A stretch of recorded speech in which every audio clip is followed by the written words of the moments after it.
Chainsaw nerds.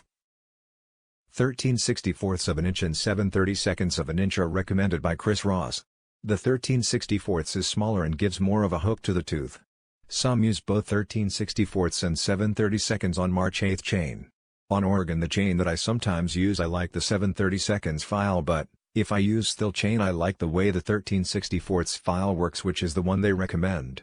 Tree removal professional Chris Ross recommends that too much hook is not your friend. It seems the top of the tooth dulls quicker and tends to make the chain grabbier. No hook makes sawdust and cuts slow. I look at the profile of a new chain and try to match that as I sharpen each tooth. I like using a file holder which holds the file under a metal plate that rests on the top of each tooth as you stroke the file. That seems to allow me to keep the depth the file cuts and the hook profile about where I want it. Some people say that the 13/64ths of an inch recommendation is one of Still's ways of trying to isolate their users from other brands. No other manufacturer recommends that size file. With that said, the Still 3/8 of an inch chain is identical in size to Oregon and other brands which all recommend a 7/32 of an inch file. I know some guys who have used Still chain and a 7/32 of an inch file for 20 years. The oddball size file results in too much hook.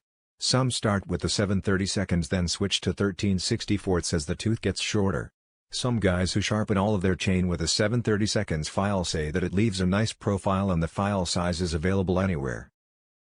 Do you know that for years the 7/32 THS was the file Still recommended for both the 3/8 THS and the .404 pitch chains? Then out of nowhere Still comes up with this 13/64 THS for their 3/8 pitch chain. There really isn't a whole lot of difference between the two files. 1/64 THS is not that much. I do prefer the 13/64 THS for the 3/8 THS pitch and still use a 7/32 THS file for the .404. Gets confusing if you're trying to teach someone which file goes to which saw. As far as the hook on the cutter, no comment, as you will get the same results from both files on the same chain and can't tell a difference in how the saw cuts. Still recommends 13/64ths. I bought that size of the preferred CX sharpening system, which works great in the field. But I noticed that the chain seems grabbier, is that a word, than before.